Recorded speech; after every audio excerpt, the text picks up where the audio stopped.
hijo de Silvia Julia Lebach, y Ernesto Galperín, heredero de Sadesa, una curtiembre fundada por su abuelo, el inmigrante alemán Walter Lebach, quien logró convertir su fábrica en una de las exportadoras de cuero más grandes del mundo, proveyendo a marcas tan importantes como Adidas, Nike o Ralph Lauren. Sadesa luego absorbió la curtiembre Federico Miners y así pudo acceder al mercado de los calzados y dar el salto a los grandes mercados. Para que se den una idea, en 2018 esta empresa poseía una facturación de 350 millones de dólares, 3.700 empleados y sedes en Paraguay, Uruguay y Tailandia. Hoy está dirigida por Miguel Galperín, uno de los hermanos mayores de Marcos. Desde pequeño, nuestro protagonista estuvo lejos de pasar hambre. Cursando en el exclusivo Colegio San Andrés de Victoria y vacacionando en Punta del Este, su pasión se repartía entre el rugby y la programación,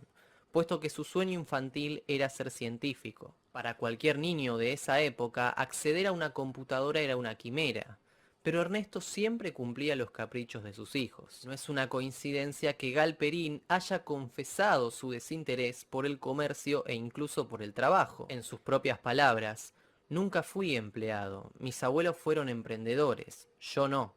El paterno llegó de Rusia con $1 en el bolsillo y sin hablar el idioma.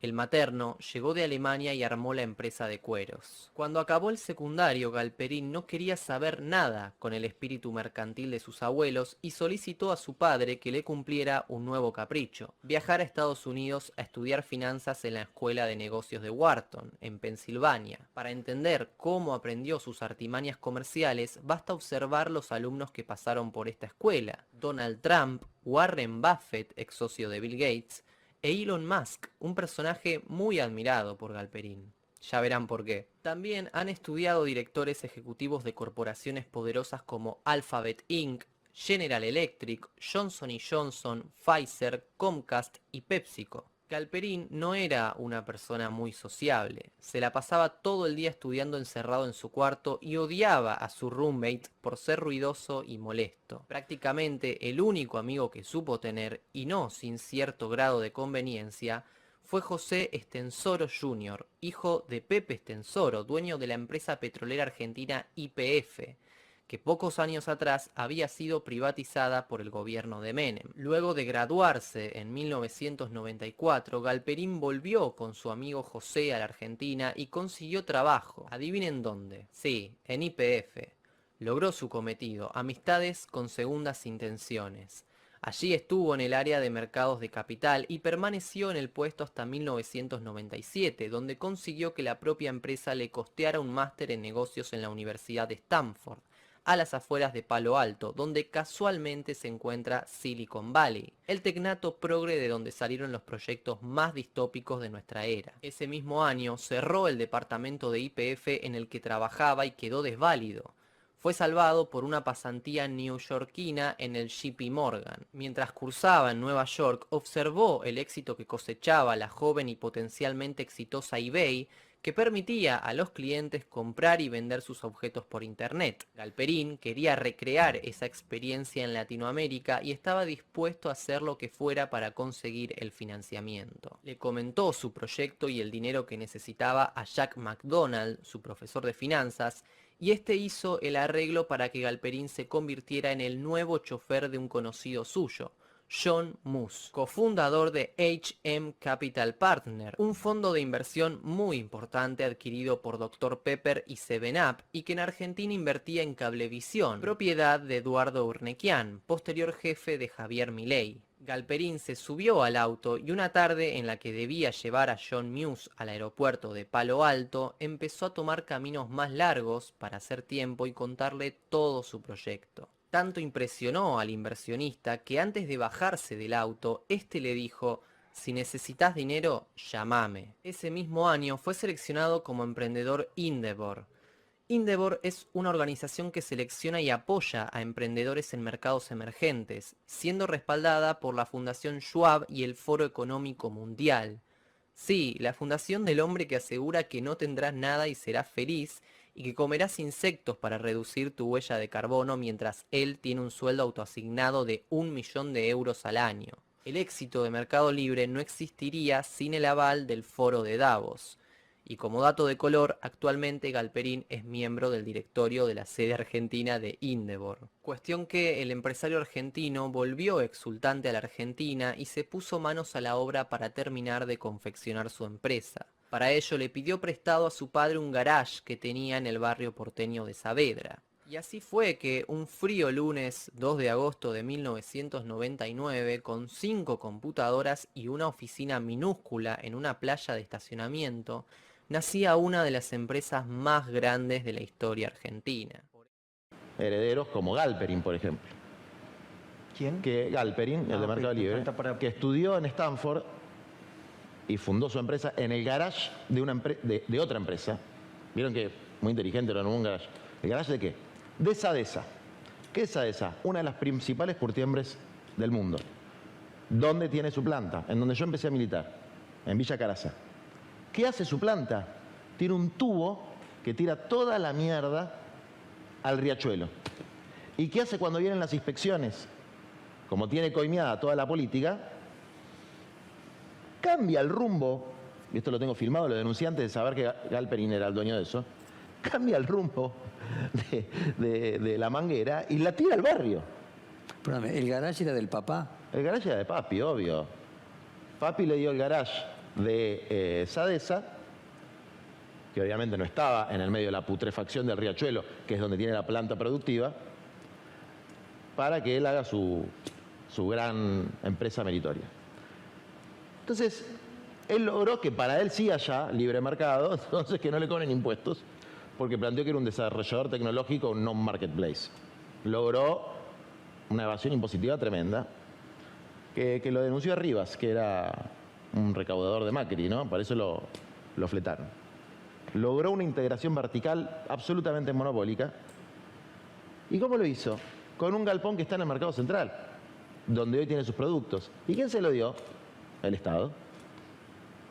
Entonces, en la formación de ese monopolio, que es un monopolio que va a avanzar sobre la libertad del fabricante de martillos, de que cuando alguien ponga martillo en Mercado Libre, en vez de aparecer el martillo del fabricante de martillos, aparezca el de Galperín, que no eran las reglas de juego que él había planteado, está desde luego acompañada por la violencia de decisiones arbitrarias del Estado. Galperín mantenía una guerra abierta con Alec Oxenford, el creador de su principal competidor Derremate.com. Se habían conocido en el colegio, pero se detestaban, y el momento decisivo se dio ese mismo agosto en El Divino, una discoteca del lujoso barrio de Puerto Madero. El asunto es que Galperín y Hernán Casá, el cofundador de Mercado Libre, fueron a hacer una reserva para el lanzamiento y eligieron el 21 de agosto. Al ir a pagar, les dijeron que otra persona había hecho una reserva y esa otra persona era Oxenford, con D remate.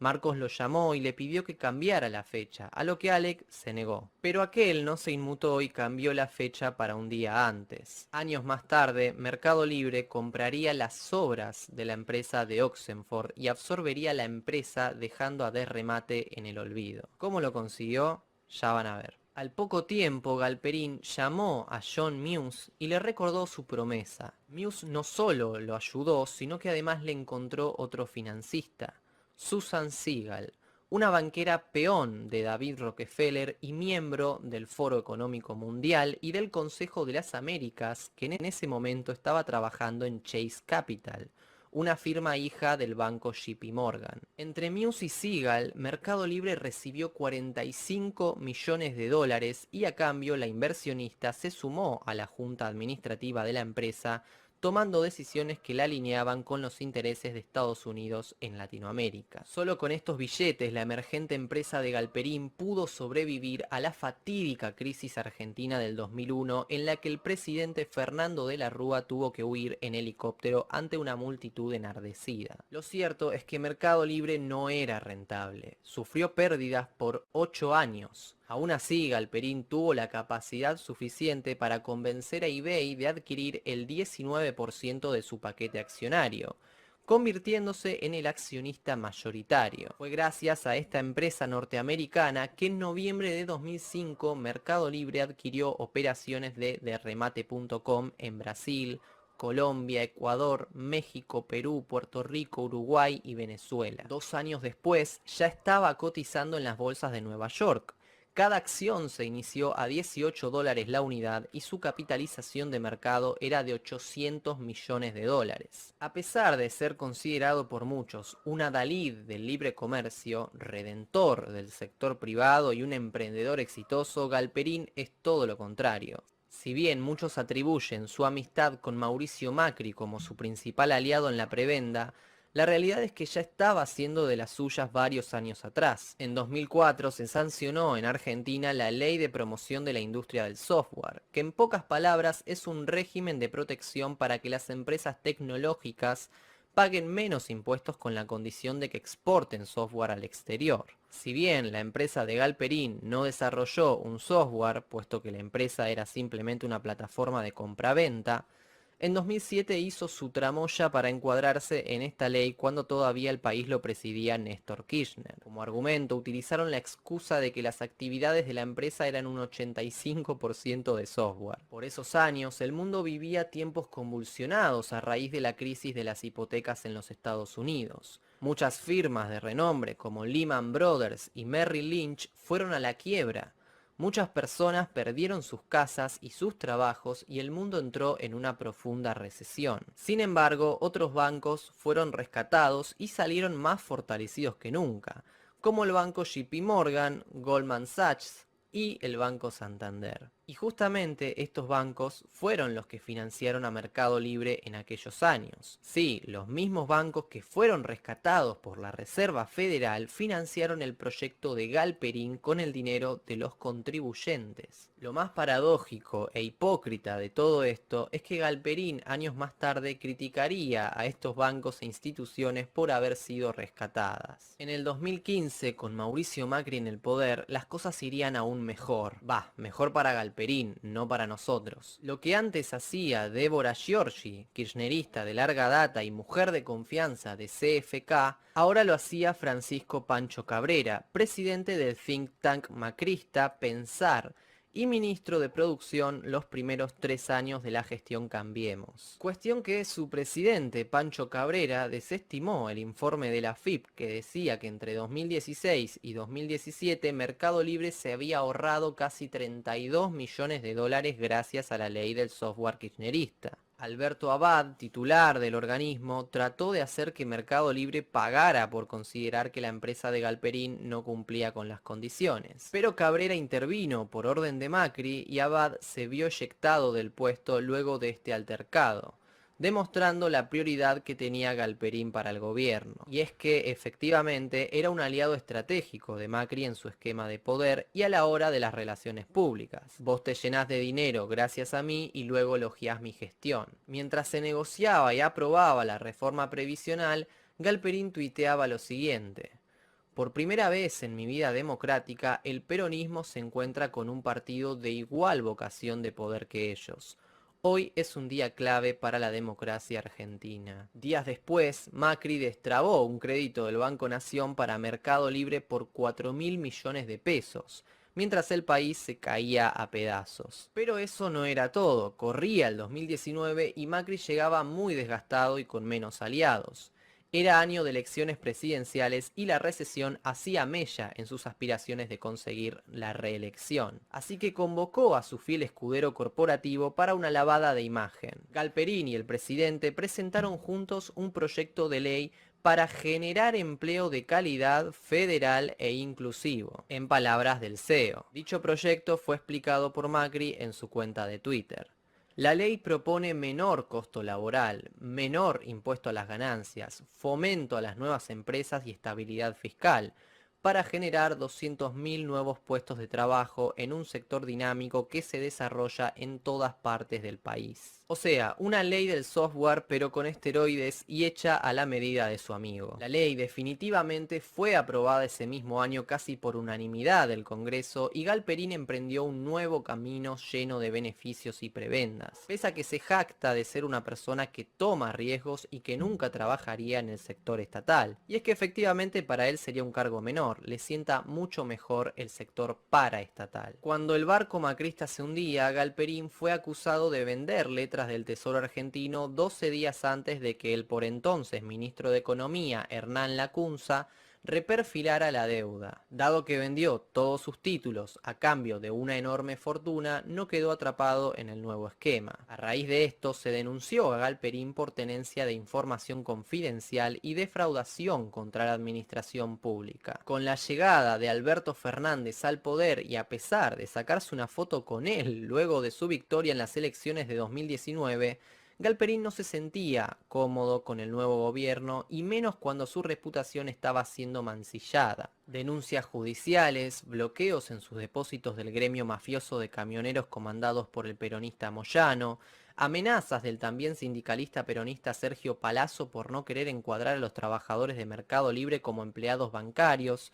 Todas estas manchas hicieron que nuestro Elon Musk argentino armara las valijas y se fuera con su familia a Uruguay. Mientras acontecía la pandemia y las acciones de Mercado Libre crecían un 185% en cuestión de meses, se empezaba a conocer la explotación de Galperín hacia sus trabajadores. Se supo que en el área de logística le hacían levantar a los empleados cargas pesadas sin faja y los obligaban a firmar contratos cortos que no ofrecían vacaciones ni antigüedad, ni indemnizaciones y los terminaban despidiendo a los 3 meses. Pero a Galperín no le interesaba solucionar esta cuestión. Sus ambiciones apuntan a impulsar la desaparición del dinero efectivo, para que éste sea desplazado por los pagos con QR y el dinero digital. Argumenta, entre otras cosas, que al usar efectivo, la mitad de los latinoamericanos no tienen acceso al crédito y que su empresa va a ser la que se los provea. En línea con eso, sostuvo vía Twitter que si los impuestos se bajaran en Argentina, estarían cerca de derrotar al efectivo. Recordemos también que Mercado Pago, la plataforma de pagos de Mercado Libre,